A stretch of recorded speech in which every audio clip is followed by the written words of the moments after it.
Hi friends, ఈ మధ్య భారతదేశంలో అత్యంత మనకు సేఫెస్ట్ సిటీస్ అంటే మనకు యాత్రికులకు కానీ ప్రజలకు కానీ ప్రశాంతంగా ఉన్న 10 నగరాలు అనే ఒక సర్వే చేశారు. దాంట్లో మన కర్ణాటకలోని మ్యాంగ్లూర్ అది టాప్లో ఉంది, నంబర్ 1. దాని తర్వాత మనకు గుజరాత్లో 3 సిటీలు, వదోదర అంటే పాతకాలంలో బరోడా అనేవాళ్ళం, సూరత్, అహ్మదాబాద్. సో ఆ 3 గుజరాత్లో సేఫెస్ట్ సిటీస్.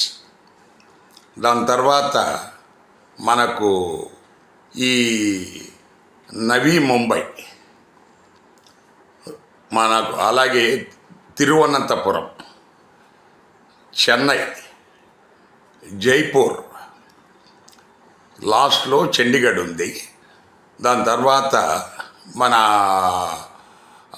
ఇవి తెలుగు రాష్ట్రాల్లో నుంచి ఒక్క సిటీ కూడా ఈ సేఫ్ సిటీస్లో 10లో లేదు.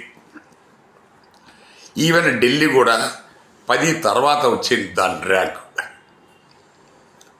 అందువల్ల మనం దానికి కారణాలు ఏంటో పాలకులు గమనించి సో వాటిని ఆ పారామీటర్స్కు సరిపడా మనము ఇక మీదటైనా ముందు జాగ్రత్త పడితే రానున్న కాలంలో మనము సేఫ్ ప్లేస్గా మనకు గుర్తింపు వస్తుంది. గుజరాత్లో 3టికి వచ్చాయి, కర్ణాటకలో ఉంది, దాని తర్వాత చండీగఢ్ ఉంది, కర్ణాటకలో మ్యాంగ్లూర్ ఉంది, చెన్నై ఉంది, తిరువనంతపురం ఉంది, జైపూర్ ఉంది. సో ఇలా ముఖ్యమైన సిటీస్ అన్నీ ఉన్నాయి, కానీ మనకు అది దక్కలేదు. ఇది పాలకులు గమనించాలి. Thank you.